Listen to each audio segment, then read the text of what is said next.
All right. Well, hello to you. I'm Emily Liskin. I'm with the Jacksonville Historical Society, and I'm here today as part of an oral history project sponsored in part by the Florida Division of Cultural Affairs, and we call this project the Melting Pot, the diverse cultures of Northeast Florida. And I want to welcome you as part of this story we're telling of the people who live here, or the stories, I should say, and welcome Augustus Cesar Carangue. Did I get that right? Yes, And if you you did want it to, right. please repeat it behind me so people can hear you say it. It is Augusta Cesar Carangue. Well, we are so pleased to have you here. Tell us about your country of origin and your life in that country. Okay, I originally come from the Philippines. The Philippines is an archipelago of 7,641 islands. I come from the central Philippines, which is the island of Cebu. And the historical significance of Cebu is that it is the island where Ferdinand Magellan died when he discovered the Philippines, or that's what he said, discovered. But he arrived in the Philippines. We don't call it discovery because there are so already many Filipinos back then. But yes, the island of Cebu was where he met his death during a skirmish. And you were in the Philippines how long before you made your move? Well, when I came here, I was 28 years old, and that was like 19 years ago. I arrived here in the United States, October 28, 1998.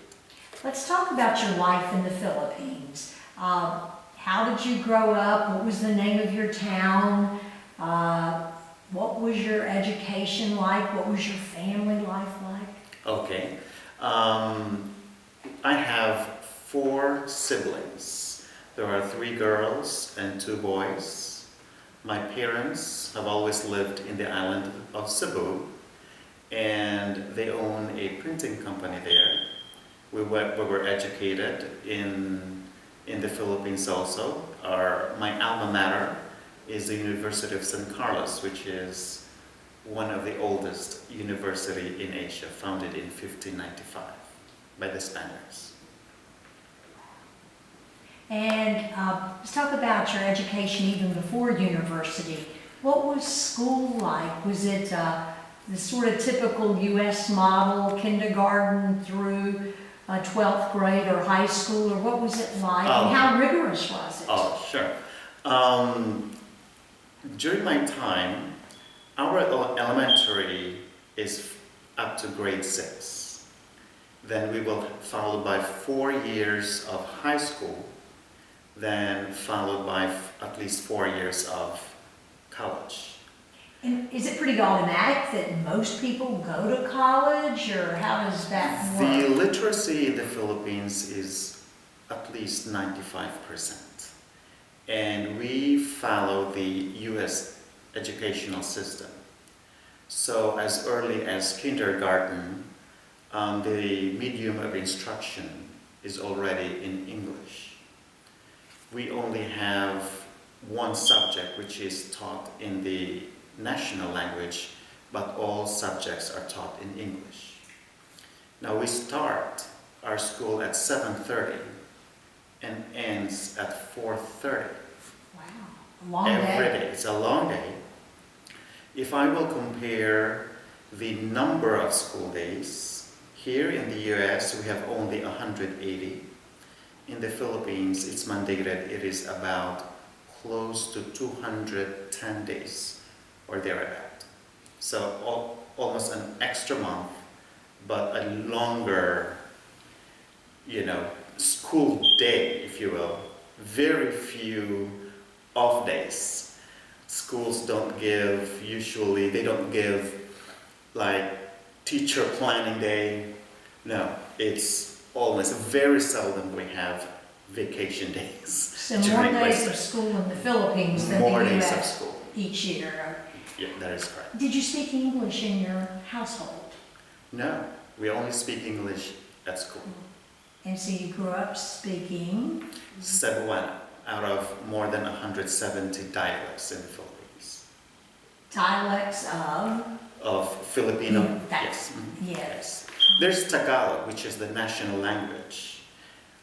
English is also a national language, as well as, I think, Spanish. It used to be part of the national language. I don't know if is.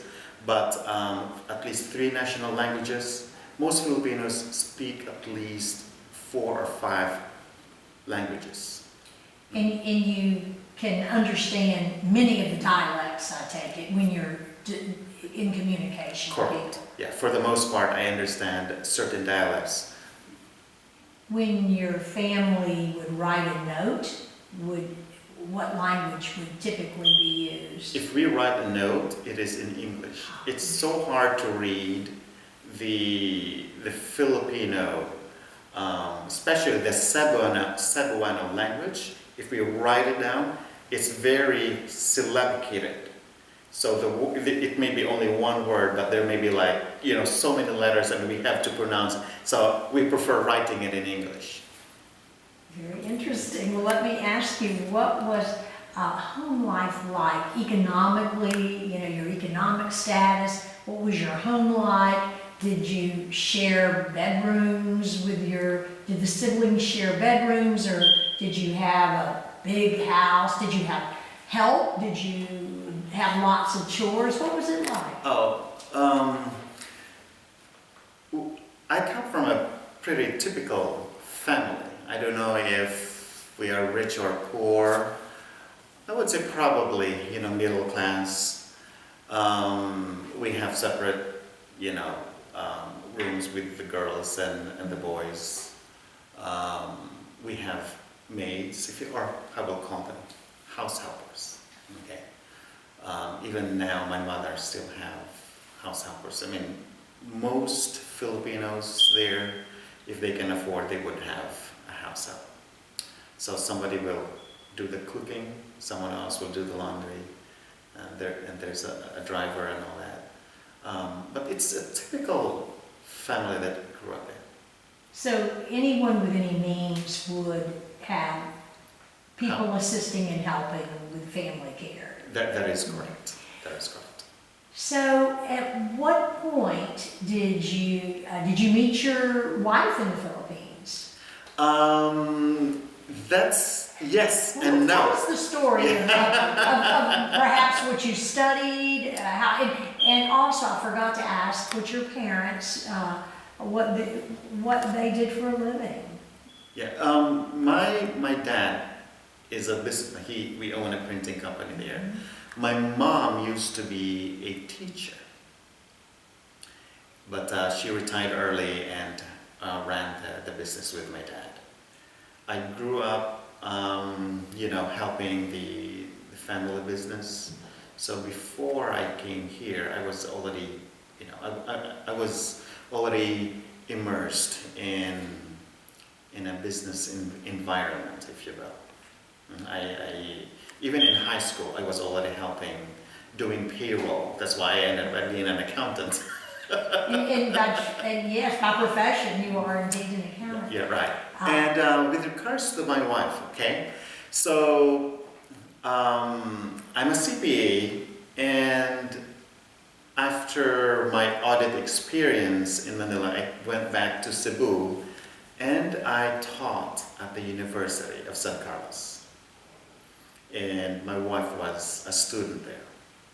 So,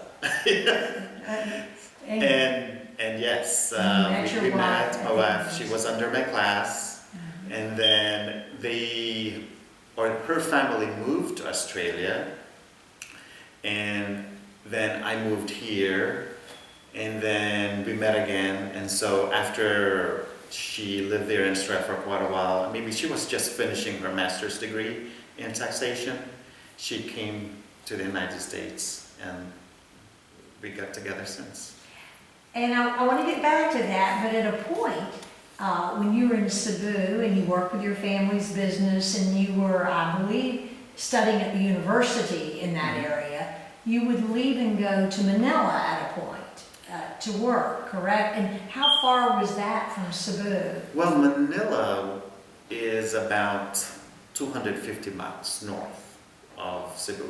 It's in the island of Luzon. My stint in Manila was probably 2 years, but after I left Manila, I did not go back anymore. I worked and lived in Cebu since that time. Let's talk about your decision to come to the United States. Tell me how that happened. What is your story? Okay, my story. Let's see here. So I finished my accounting degree, Bachelor of Science in Commerce, major in accounting. I made a double major in business administrations, business administration. Then after I finished both bachelor's degree, I went to law school. Our law school there is 4 years. My cousin, who was already here, she kind of said, hey, she calls me Boyette, that's my nickname. Boyette? Boyette.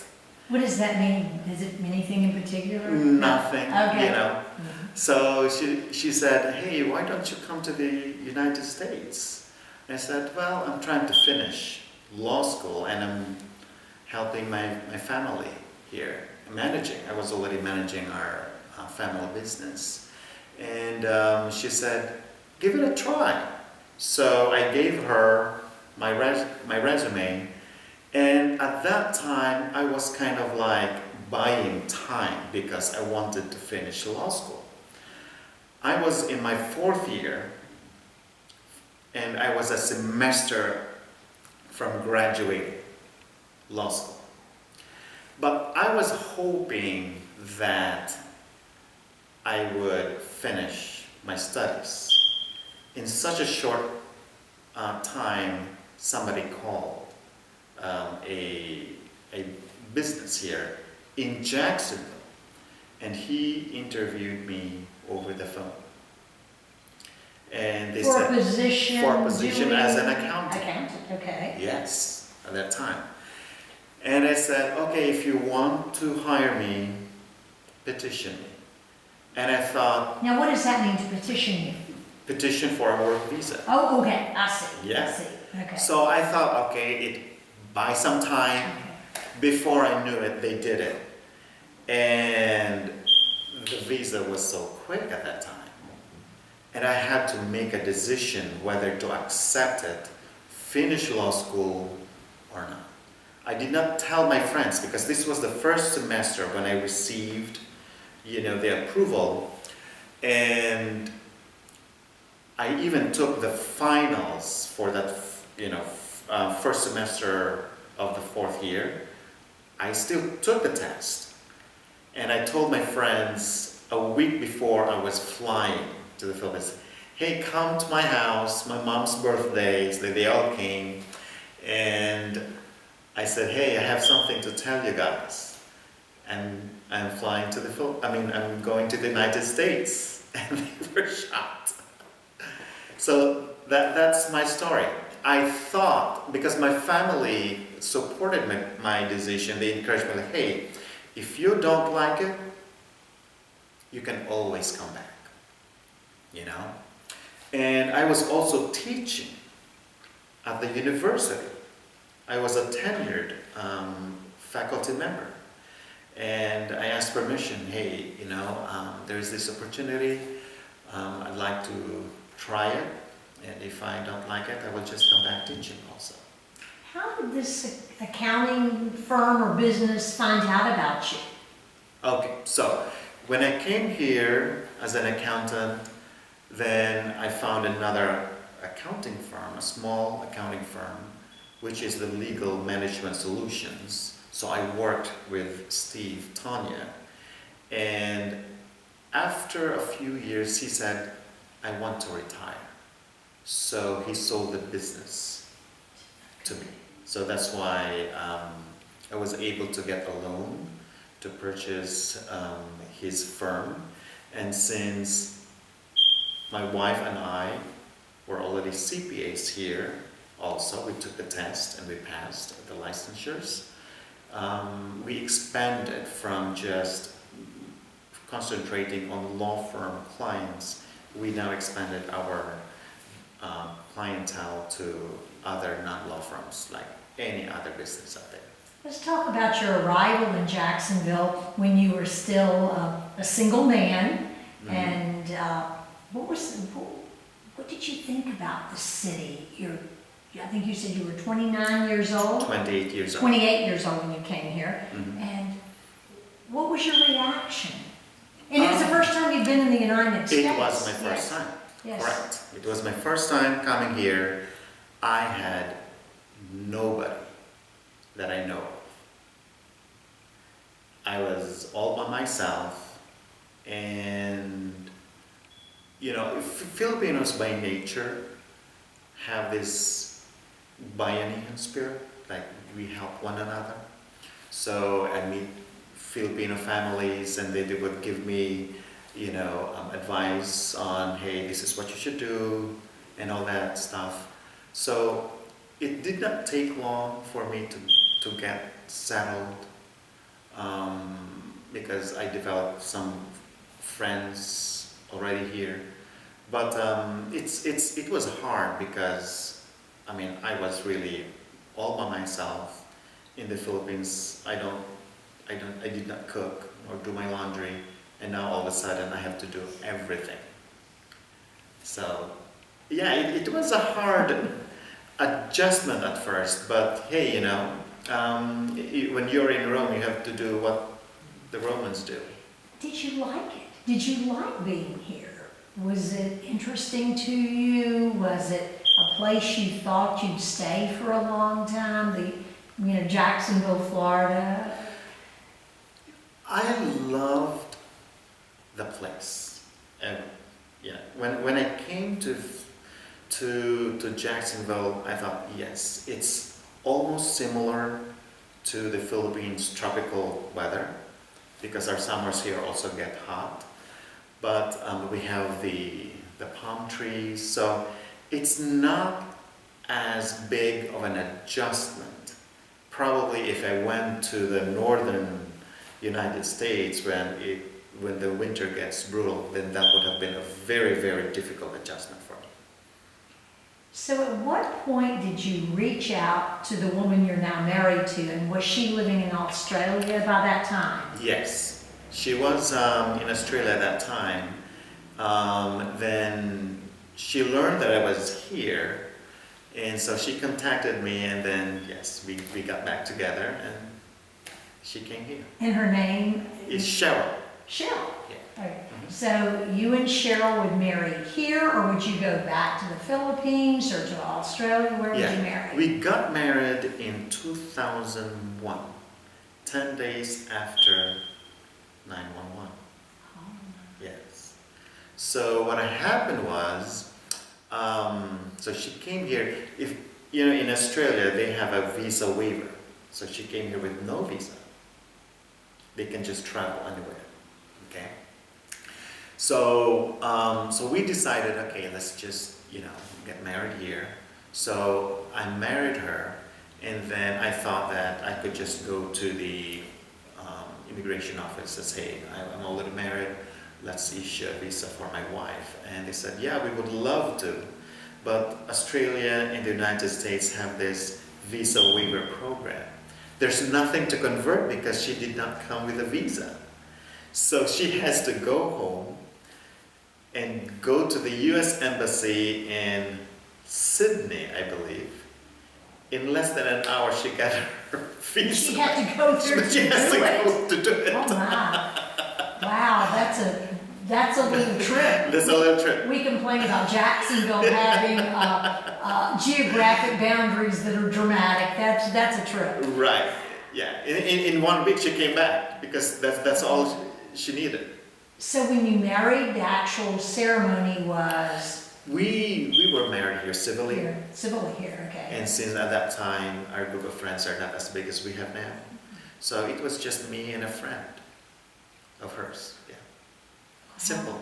How lovely. So then you made your home. Did you buy a home? Did you rent an apartment? What were you doing? We initially rented an apartment in Merrill Road. And then maybe we lived there for 3 years. and then we bought a house in the New Berlin area. And what did Cheryl do? Did she stay at home? Did she work? What did she do with her time? Almost, it didn't take long for her to find a job back then. So, and then she ended up working as an accountant also. That's right, and she was indeed an accountant. Yes. And then when I was purchasing the firm that I used to work, we decided that she would help out. And so ever since, she's doing tax returns, tax plannings for our clientele. It's clear to me you live with more than a nod to some Filipino lifestyle. You've got the beautiful furniture that's made in the Philippines with a wood that's called, you gave me the name, right? It's called Molave tree. Malave tree. And it's just beautiful. Thank So you live with that. What other parts of the culture? I see some of the artwork is related to your home country. You've told me the story about one piece of artwork, the most famous piece of artwork in the Philippines. You have a Yes. copy of that in your home. Yes. This one is called the Spolarium. It was painted by Juan Luna in 1884, and Juan Luna is the national artist of the Philippines, so the national painter of the Philippines. This painting won first place during the Madrid International Exposition of Arts. There were hundreds and hundreds of entries from all over the world. And this goes back In 1884. Okay. And the original painting is so huge that it will fill an entire wall. So this is a replica of that, and it is a national treasure of the Philippines. This is perhaps the most well-recognized picture. And it's of the found in a museum in the in Philippines? the Philippines, in the National Museum of the Philippines. So when he won this painting, automatically the Spanish government bought it. Oh.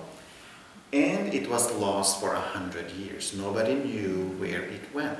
Because it did not exactly speak highly of the Spanish government, this painting you told me. It was, or at least it was a historic. It was a it's historical. comment. Yeah. Yes. Well, the fact that it won, it didn't matter. It was more of the value and the artistry. So it's not really the significance, or probably at that time they did not understand the historic significance, because as you see, it is a painting of the gladiators of Rome. But there was a meaning behind it. So, but it was lost for over 100 years until in the early 1990s, there was an auction in Hong Kong that the owner of the painting wanted to sell it. The moment we learned about it, the Philippine government bought it, instead of going to another private collector. So they got it back. They got it back. Well, let's talk about, you said there was a point in your history when you first came to Jacksonville that you really weren't prepared to cook for yourself and take care of your washing clothes, etc.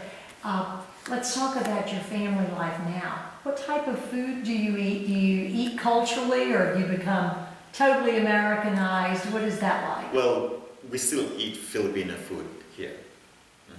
The Philippine culture is a mixture of both East and West.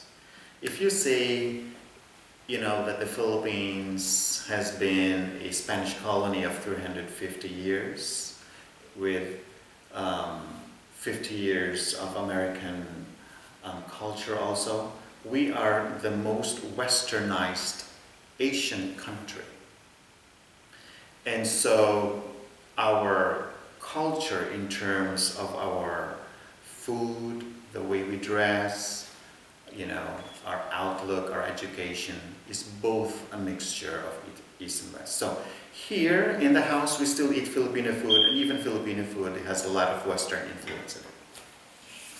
Let's talk about your family, because you now have a growing family, and tell us about that. Yeah, I have two girls. One is 12, her name is Juliana, Cheryl, and the second one is Sophia Cassandra, and she's 6 years old. And what's their life like in the United States? And do you think they could adapt to life in the Philippines at this point? What is your thinking? We try to teach them, the Filipino values of always family first. It's kind of like a challenge because they're used to the American way of life here, but as much as possible, we would like to put a balance between the two. We try to teach them our language, and that has become a challenge also. They do understand words, but they could not really speak to you back in this, yeah. Do you envision, and they are now, one's in private Catholic school, I Catholic, believe. yeah, 6 years old, yes. And the other is in the public school system here. Middle school. And you're very happy with both choices, as I understand it. Yes. And you sort of live out. You're not in the heart of the city. You're out enjoying one of the great marshes of North Florida. Oh, thank you. Very picturesque, very beautiful. And your choice to live out like this, I mean, were you more in an urban environment growing up, or were you a little bit removed from a city scene? What was it like growing up? In the Philippines? Yes. I lived in the city, but we always go to the provinces every now and then. So we have both city life and provincial life, and this one here in Jacksonville is kind of like you're having both in one place. Because you're in the city almost every day. Yes. Your children are in school. It's quite a drive. Yeah, yes, it is. Yes. But a beautiful one at that. I'd like to talk a little bit more about your life here and whether or not you think you'll remain here, and the other things you've begun doing since you started as a CPA, but you've branched out. Business-wise, and what about within the community? Are you involved in the community? And I know you're even opening a new business. It's a real departure from your work in finance, although you can't separate the two. So tell us a little bit about that part of your life. All right, yes. Here, I would say that doing business, I would say I am already kind of like adjusted to the United States, and probably maybe in a decade or so I will go back and forth between here and in the Philippines. I still have my family there. It's nice to visit them every now and then, but America will always be my home, I would say. Are you a citizen at this point? Yes. And tell me about getting your American citizenship. Did it mean a lot to you? Was it a poignant ceremony? It was a simple ceremony. My wife's citizenship was more elaborate than mine. Tell me about the two ceremonies. Yeah, if I remember, because at that time there were very few of us who were sworn in at that time, so they did not need a big place. But it meant a lot for me because having a U.S. citizenship, I would say it's powerful. If you go from place to place, you would not have a lot of hurdles to go through. Acquiring a U.S. citizenship is a very long wait, and I think it is a sweet moment at that time when I was informed that, hey, you have passed, or you're now becoming a United States citizen. And was it with some irony that maybe you knew that you might know more American history and government than some of the natural-born citizens? I've always loved history. Not only Philippine history, world history, but I also love U.S. history. Let's talk about your wife's swearing-in ceremony. And do you remember when that was roughly? I cannot remember, but if I would recall, probably it's almost 7 years or 8 years ago since I got my citizenship. My wife shortly followed after that. So we've been a U.S. citizen for quite some time. And you said she had a very much more elaborate ceremony. Her ceremony was held inside the Castilla. Oh. Right. In St. Augustine. In St. Augustine. With I think there was a band and a full color guard. Wow. Yes. So very exciting. Very exciting. And probably at least one of your daughters or both were there. But one was born 6 years ago or so, and then so one daughter might have been there at the time with you just to witness it. Little at the time, but there. So what's different about life in the United States versus the Philippines? What does the U.S. offer you that the Philippines perhaps doesn't, and vice versa? Okay, sure.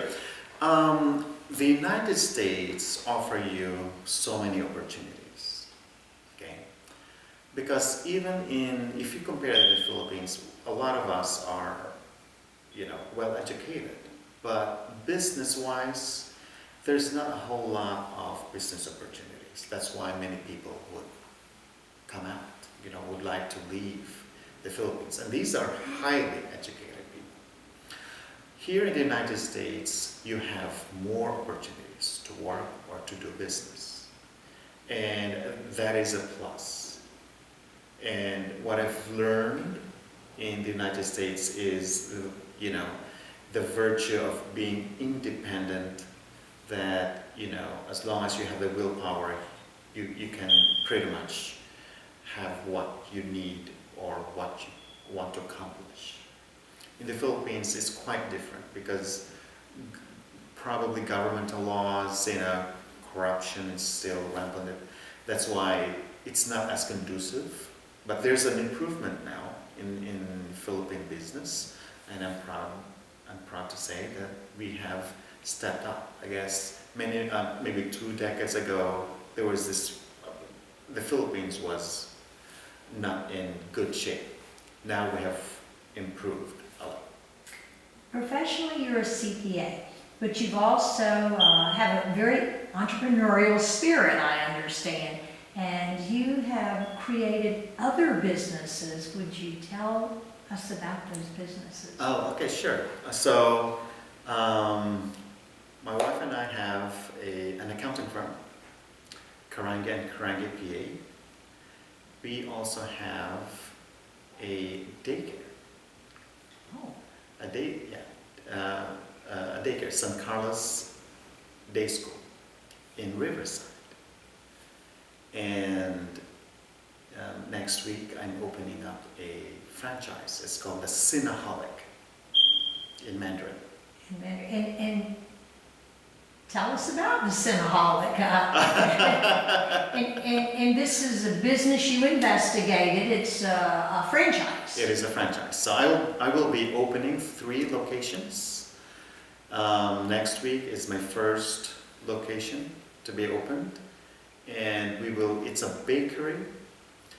It's like the Cinnabon, but you have like 2 dozens of frosting that you can choose from, and more than 2 dozens also of toppings. And the plus side of it is a little healthier because it's 100% vegan. And so you're opening 1, you'll open 2 more. And I believe you told me, do you have a printing business here in town too?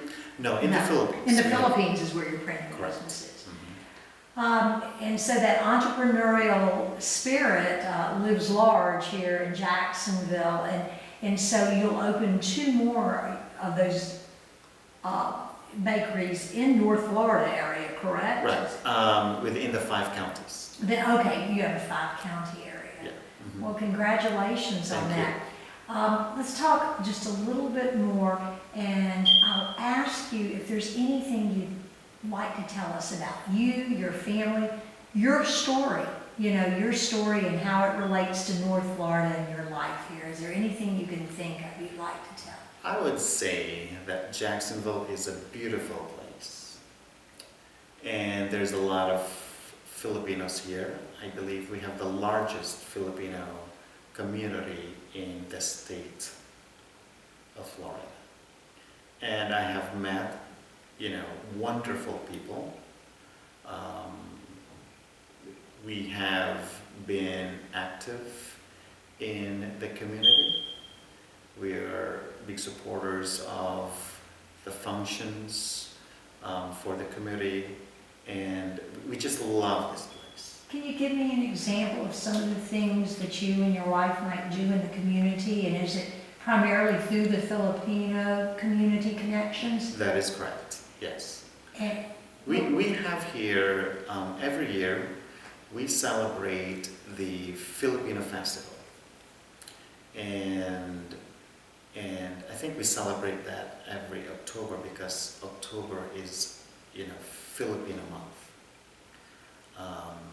So we tend to gather through the We Filipinos Incorporated. There are about, almost 2,000 probably Filipino organizations. So we gather them together and we hold a Filipino festival wherein we feature Filipino food, Filipino culture, dancing, singing, and everything. now, other than going to the festival, where can the general populace of North Florida get some good Filipino food around here? There are. There's the Maharlika. That's a Filipino restaurant in Beach Boulevard towards the beach. Okay. There's a couple more Filipino restaurants. The Filipinos see, because we love to cook. That is why there's not a whole lot of Filipino restaurants. You're here. at home cooking. It's always home cooking. There is Jollibee, which is a fast food. It's on Atlantic. Jollibee is like McDonald's. So McDonald's is in every country, and they dominate in every country except the Philippines. And that is where you will find Jollibee. Jollibee, if you can, Can I go through a drive-through there actually? Yes. And what might be ordered at the window? You can order, our chicken, fried chicken, which is called Chicken Joy. We have Hawaiian burgers there. Spaghetti is so popular. So they have more menus than McDonald's. So actually, McDonald's here don't serve fried chicken, right? Not that I recall. They don't serve spaghetti. But when they were in the Philippines, they could not compete unless they will serve fried chicken and spaghetti. They also serve rice. McDonald's also serve rice. Really? Only in the Philippines, because otherwise they will close their doors. Oh my! And so Jollibee's is a competitor, and they're here in Jacksonville. And they're here in Jacksonville. Well, thank you for bringing that bulletin Yes. to us. That's Yes. interesting to know. Mhm. Let me just talk for a minute. So many of the people who've been part of this series tell us that not only are they affiliated with a community organization, as you are and your family, in your case, one with the Philippine community, but they also tell us they're connected to the religious community. Is that a big part of your life or not necessarily? It is. Most Filipinos are Roman Catholics. would say 82% of the population is Catholic. Maybe 5 to 7% are Muslims, and the rest are Protestants. So Filipinos are very spiritual people. So we fill the churches here. See, you literally fill the churches. So do you attend one of the churches out this way, or do you go? We are a member of the Blessed Trinity Parish Church. And that's located on Beach Boulevard. Okay. Beside Sam's. Sam's Club. Yes. Yes. So you go a ways for that too. Yes. And my wife and I serve there. I play the piano, so I'm the pianist there. My wife plays the organ, and my daughter sings in the choir. So this talent as a pianist was from your childhood? You studied music? Yes, I studied classical music. And that was from the early years, and on top of everything else you studied? That is correct. So how many years did you study music? I studied more than 10 years. Yeah. One day, my parents just enrolled, one summer, my parents enrolled all of us, my siblings and I. We went to, studying piano. And I was the one who kind of like continued year after year. My other brother and sister said, okay, after a few years I'm tired of this, but I did continue, and no regrets. That's why I could read music. And so you do this for the church as voluntarily, Volunteer, it sounds yes, like. that is correct. Oh my. Mhm. And your wife, the same with her talent on the organ, I guess. Yes. And then does that mean that you work with the choir?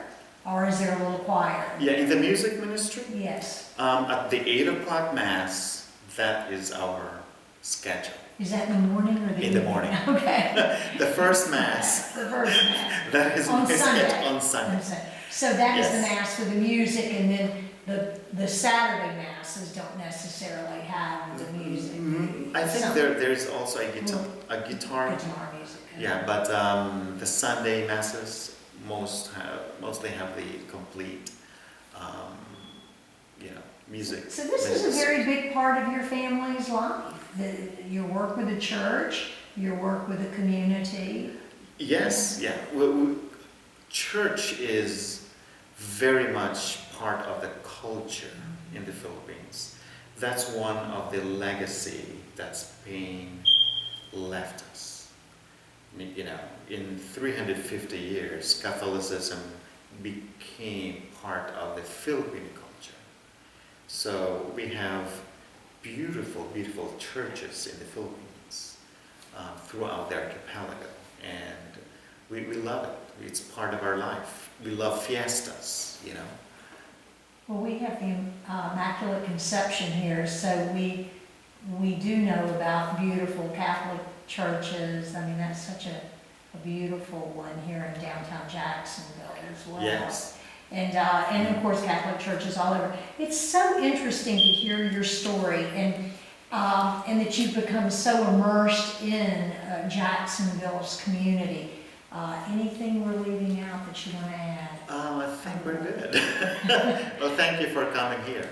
I certainly appreciated your Jacksonville story and the stories of your own company, really your story. Thank you for sharing it with us, and thank you for letting the people of North Florida know about the diversity of the place they call home. Thank you. Thank you so much. All right, thank you for coming.